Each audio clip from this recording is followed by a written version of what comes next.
আমি কল্পলোকে আছি ২.৫ বছর ধরে আছি অ্যান্ড জার্নিটা আমার জন্য খুবই এক্সাইটেড ছিল। প্লাস এখানে হচ্ছে আমি মানে অনেক বেশি চ্যালেঞ্জও কাজ করেছে।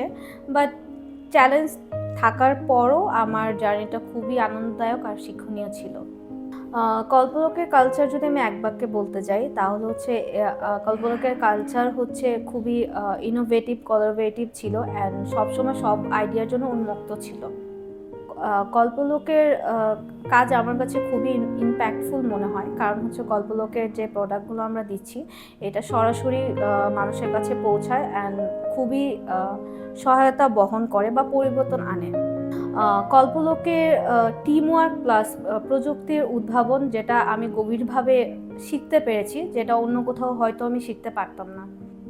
আচ্ছা, কল্পলোকের সবচেয়ে বেশি আলাদা যেটা আমার মনে হয় সৃজনশীলতা, আনন্দদায়ক পরিবেশ, প্লাস হচ্ছে এখানে যে টিম ওয়ার্ক, প্লাস আমার মনে হয় যে ফ্লেক্সিবিলিটিটা যেটা কল্পলোক দিয়ে থাকে অন্যান্য কোম্পানি বা অর্গানাইজেশন থেকে, আমার কাছে মনে হয় যে একটু ডিফারেন্ট কল্পলোকে আমরা পেয়ে থাকি।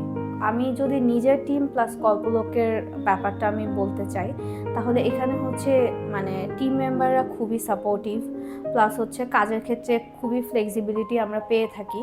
অ্যান্ড হচ্ছে কল্পলোকের কথা যদি আমি বলি মন থেকে, যে জিনিসটা কল্পলোক সব এমপ্লয়ীদের খুবই প্রায়োরিটাইজ করে থাকে অ্যান্ড কাজের দিক দিয়ে খুবই সাপোর্টিভ অ্যান্ড খুবই হেল্পফুল।